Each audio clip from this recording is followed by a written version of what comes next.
Christian Combs allegedly found her a short time later and insisted she find him a place to sleep. She directed him to the yacht cinema, which was used as an extra sleeping area, where he blocked her in, the suit states. Christian Combs allegedly began to touch her and took off his clothes. The suit states that his blank was blank and he grabbed her arms and was trying to force the plaintiff to perform, I guess, brains on him. Even though Sean Combs is already behind bars and facing a growing wave of investigations, the spotlight is now shifting to his son, Christian Combs. And after details from a disturbing new incident surfaced, people are asking a serious question.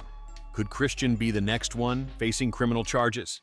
The situation began when a former yacht stewardess, Grace O'Marquet, came forward with a deeply troubling account.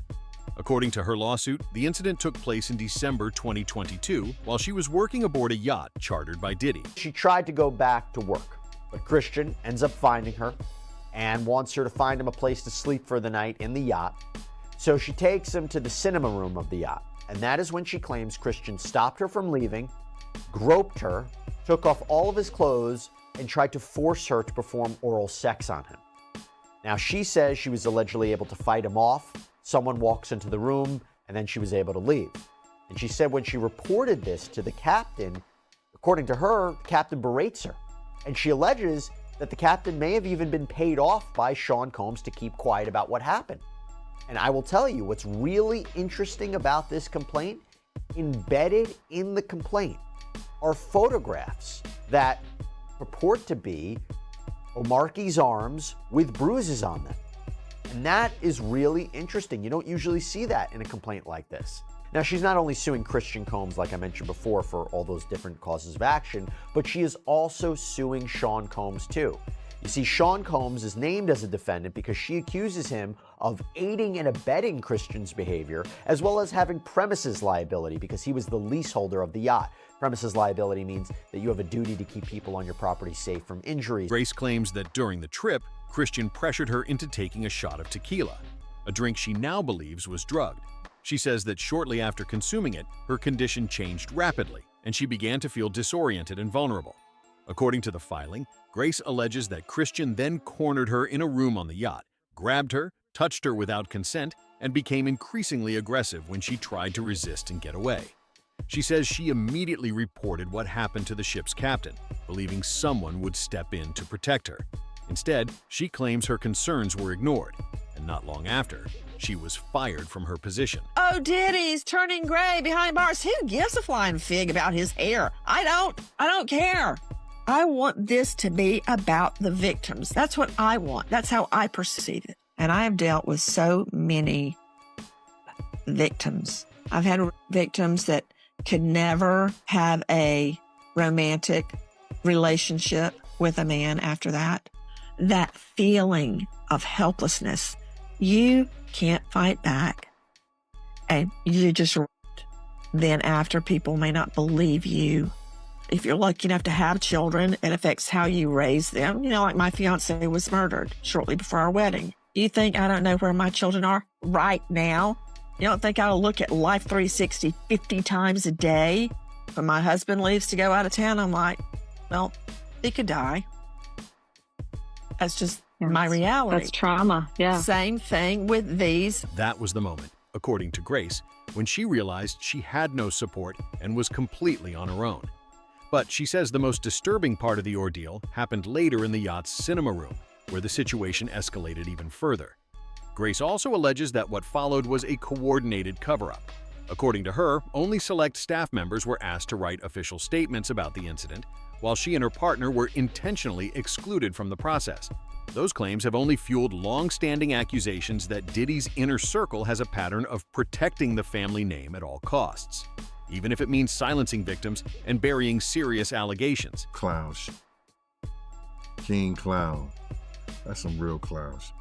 Man, listen to me, man. Let me just tell you something, bro. And this is real talk. He's still going to jail. You happy because he didn't get the RICO and the racketeering, so he gets to keep his money. He gets to keep his inheritance. He gets to keep all the that they stole over the years from other people. That's why he happy. Him and Puff wasn't that tight. They used to go at it. People close by would tell that story. Yeah, that's still his father. But you and I both know that extra shit right out there, come on, man. Outside the court, the judge might give him extra time for this and his antics. Puff not coming home, bro. And you gotta realize at 50-something years old, he'll come out to get his Social Security or better. How old is he? Born in 69? We're like 54, 55, something like that. He'll come out and get his Social Security. He had to do 85% of his time. That right there, King Kong or Christian, acting like that in front of the courts, in front of everybody, they be taking these judges back information. The officers, they got people around there looking at that. There were victims in this. When do you grow up, man, and be who you really are? Because you ain't no gangster. You don't know what a gangster is. You a prankster. You a prankster, son. Stop that. I think when the people heard the mixtape and they called him out on it, and they was checking him and they was trying to check him, but they lost, bruh.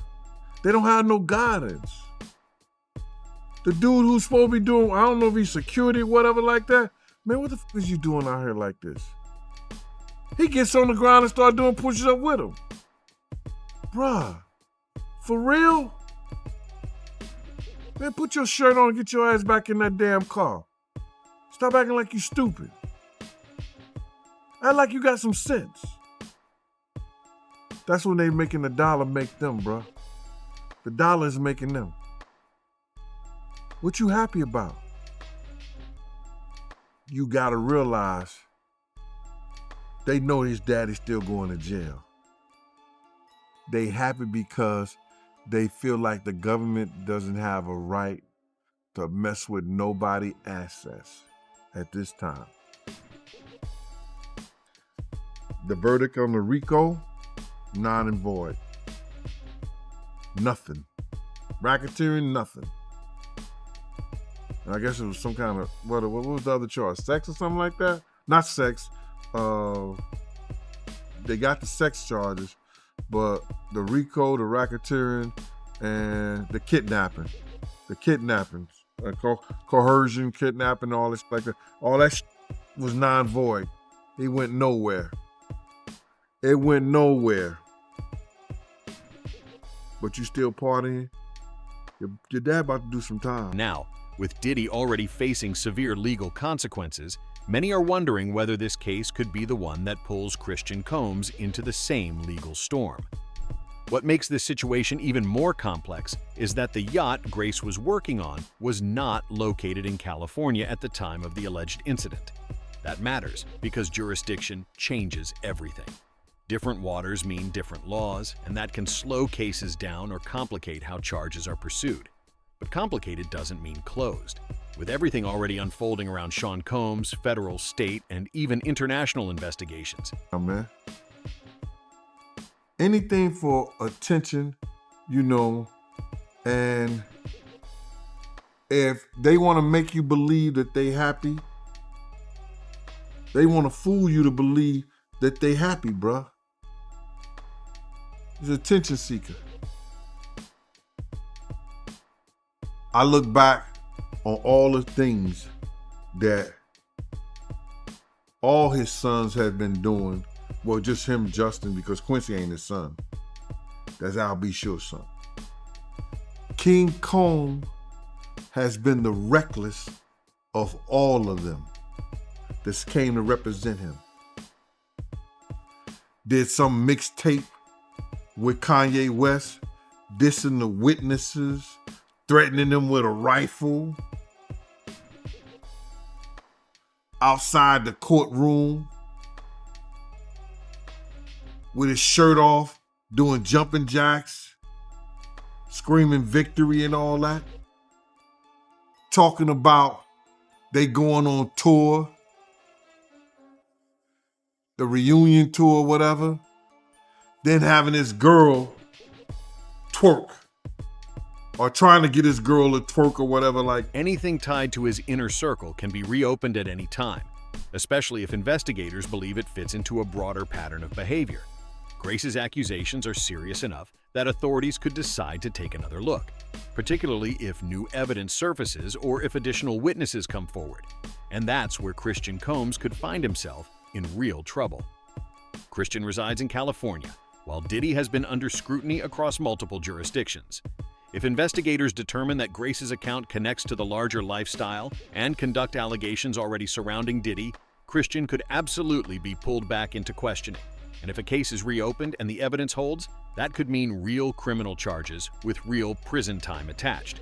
What adds fuel to the concern is Christian's public behavior. He is just a working class stiff while he's at Fort Dix. So when you're at a prison and somebody says, you read any good books lately, Diddy is the answer. He's the guy to go to because we got video of him at Fort Dix reporting for work in the library, where he is making recommendations and handing out different movies and books for his fellow inmates. I'm really fascinated just by the library But itself. you're seeing him here. This is him reporting to work, taking off his jacket, taking off his scarf, and settling in for a day on the job. It looks like a public school library. Yeah. It's This was the chapel, and this is the media library in the chapel, which is where Diddy's currently working.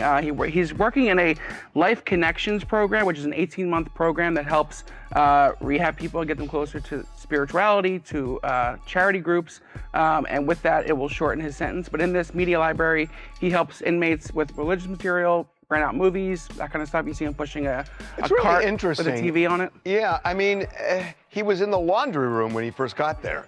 Yeah, So this that got was be his first This got to assignment. be a promotion. Yeah. It feels like a promotion. It feels like maybe he tried the lunchroom and put in a request for something different. Yeah, it does I mean, believe he is a it does media sound like mogul. he used maybe possibly some connections to get a better job. So here's my question. I mean, that's the story. Yeah. My question is this. So Diddy had a certain persona before he got in all this trouble. And now he looks very different, very much older. Yes. Critics argue that he has shown a pattern of reckless and inappropriate conduct. Behavior some say mirrors his father's worst traits rather than distancing himself from them. Recently, a video of Christian began circulating online. In it, he's seen dancing in the street, yelling, ripping off his shirt, doing random push-ups on the sidewalk, almost like he's shooting a music video. The timing rubbed many people the wrong way, as the video appeared to celebrate news about his father beating part of a legal challenge, almost like a victory lap. That reaction didn't sit well with Gene Deal, who openly criticized Christian's behavior.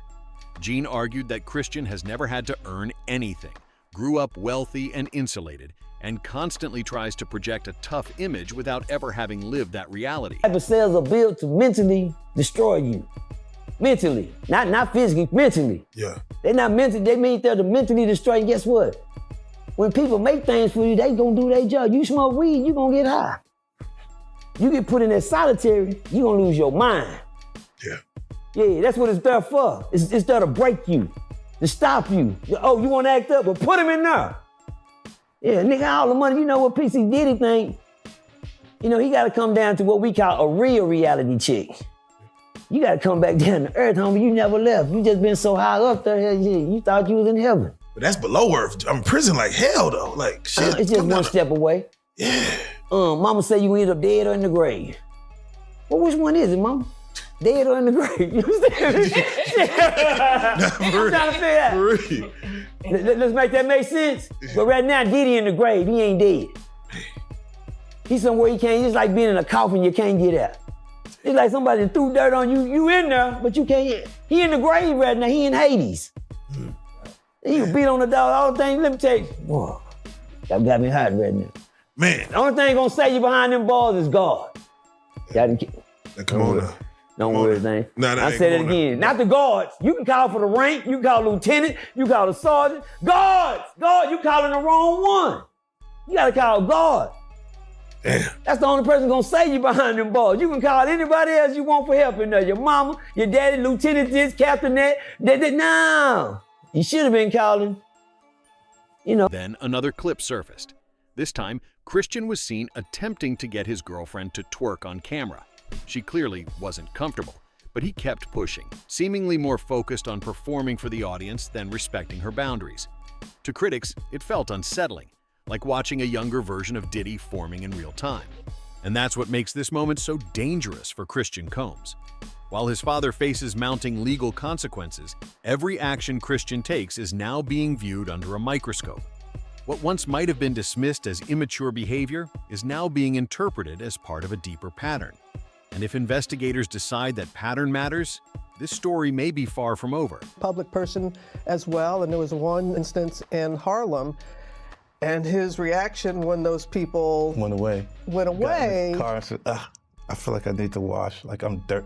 It should show you his character. Was that the reason for including it? Yeah, what's the odds that you would do that in front of a camera? Like that's one of the moments where he forgot he was on tape. How do you respond to people who say that it's more about the disdain that you have for Sean Combs than it is for giving the victims a platform? What they consider a pre-existing beef, right, for 20 years, right, is me being uncomfortable with him suggesting that he takes me shopping, or I looked at it like it was like a tester, like maybe you'll come play with me, type of thing, right? And it's not personal. I think it's important to also let people know that the show is not completely the perspectives of people that did not like Sean. We weren't trying to just get the highlights, the salacious details, that the real goal was to storytell. And not everyone needed to have an allegation to be a part of this project.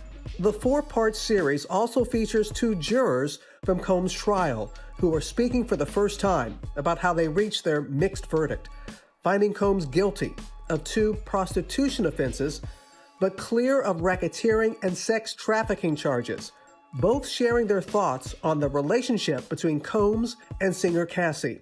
Juror 75 describing them as 2 people in love, and Juror 160 saying in part, domestic violence wasn't one of the charges. Gene went on to say that Christian acts without thinking, and that reckless behavior is exactly what gets cases reopened. Defense, meanwhile, argued that women were willing participants in fulfilling Combs' sexual desires, and that all the encounters we heard about in this trial were consensual. And there you see, after the verdict, Diddy's family celebrating on the streets in New York City, doing push-ups on the sidewalk while others danced. They said a few words exclusive. According to Gene, investigators watch everything.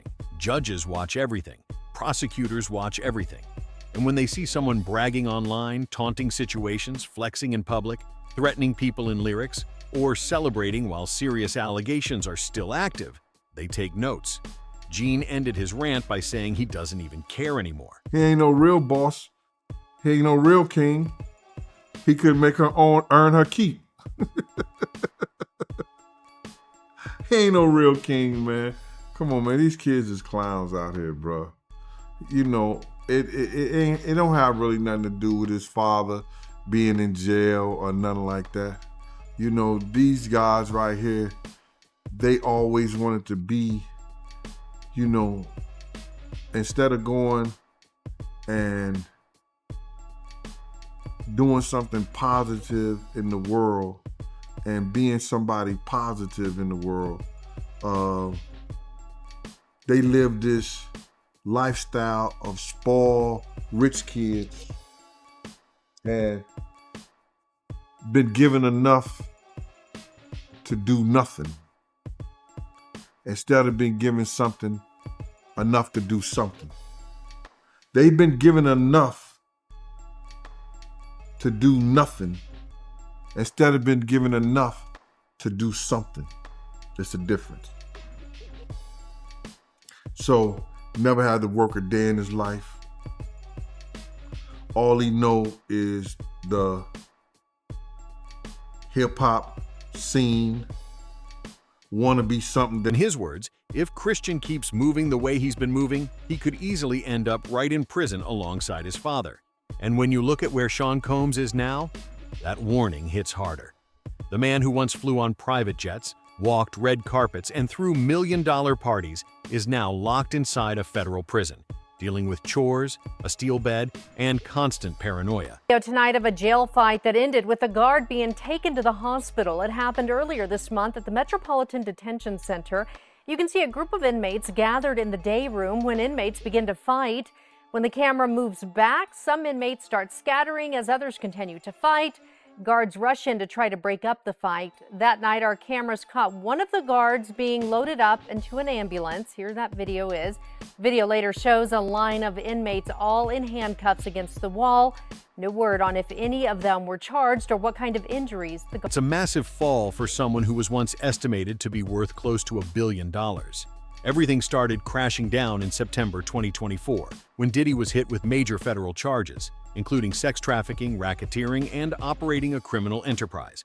Instead of mansions and personal staff, he was sent to the Metropolitan Detention Center in Brooklyn, a facility widely described as one of the worst in the country. I'm a double family, tired of the niggas speaking on the family. Niggas claiming brothers, but they can't be. This Bible might come in handy, this Bible might come in handy. This one I know Jesus Christ the answer. Sit down if you can't stand. They wanna stop the kids up the plane. They don't understand, but they stand me. Someone give me grace, even this. Inside MDC, things reportedly spiraled fast. Reports said Diddy refused to eat jail food because he believed it had been tampered with. People around him described him as scared, on edge, barely sleeping, and convinced he was being targeted. At one point, it was even reported that he held a knife to his own throat. The environment didn't help.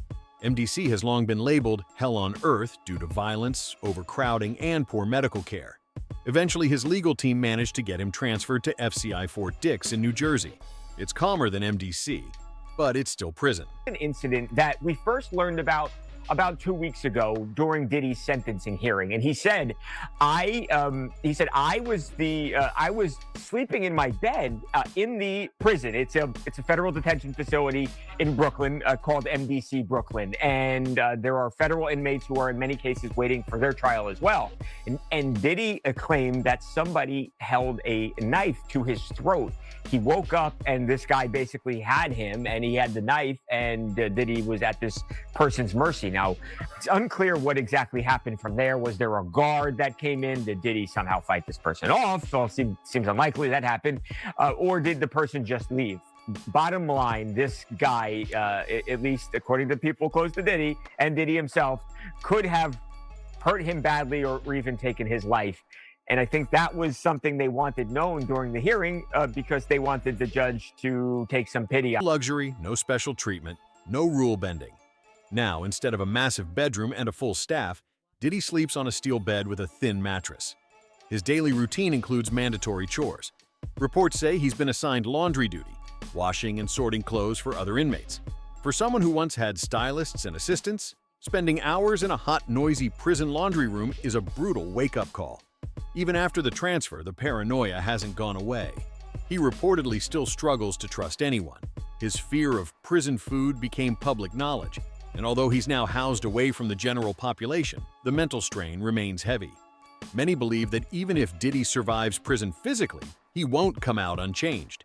He's tried to stay occupied, organizing a Thanksgiving meal for inmates and enrolling in self-improvement programs, but long stretches of isolation, combined with watching his once carefully built public image collapse, have clearly taken a toll. Adding to that pressure, a documentary about his alleged crimes was released by 50 Cent, keeping his name in headlines while he sits behind bars. According to federal records, the earliest Diddy could be released is June 4th, 2028, and even that would depend on good behavior and program completion, which can only reduce a sentence so much. Until then, he remains locked into the same strict routine at Fort Dix. And now the question shifts to his son. If Gene Deal is right, if investigators really are watching, and if Christian Combs keeps moving recklessly in the public eye, could history repeat itself? Let us know what you think in the comments. And if you want more deep dives that cut through the noise, make sure you hit the like button, subscribe, and share this video. You're watching Drama and Brief, and we'll see you in the next one.